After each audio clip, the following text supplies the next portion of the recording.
کسی گروہ کے عمل پر راضی ہونے والا ایسا ہے جیسے کہ وہ اس گروہ کے عمل میں شریک ہو۔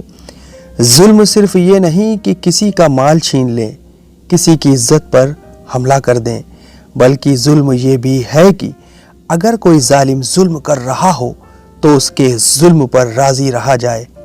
اگر کوئی انسان غیر ملک میں کسی بے گناہ پر ظلم کر رہا ہے اور ہم یہاں اپنے ملک میں اس ظالم کے ظلم پر راضی ہیں تو ہم دور ہوتے ہوئے بھی اس ظلم میں شریک سمجھے جائیں گے۔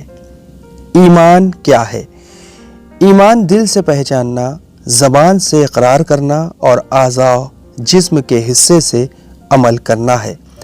حضرت علی علیہ السلام نے اس چھوٹے سے ارشاد میں ایمان کی مکمل تعریف بیان فرما دی کہ ایمان کا تعلق صرف زبانی اظہار سے نہیں ہے۔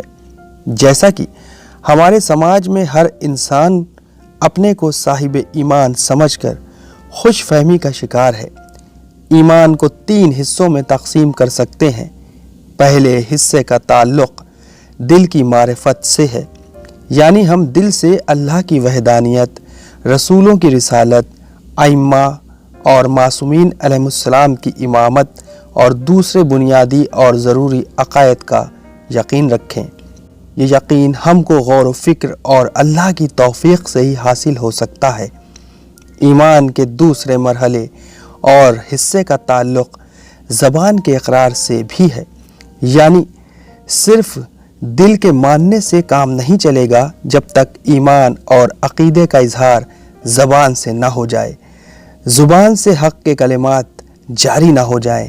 اور ایمان کا تیسرا حصہ یہ کہ عقیدہ اور حق صرف دل و زبان تک ہی محدود ہو کر نہ رہ جائے، بلکہ عمل کے ذریعے اس ایمان اور عقیدے کا اظہار بھی ہو۔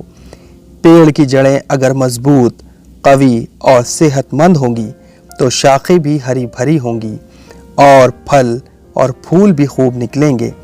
اگر جڑیں ہی کمزور ہیں تو ایسے درخت اور پیڑ کے ہرے بھرے ہونے اور پھل دینے کا تصور بھی نہیں کیا جا سکتا۔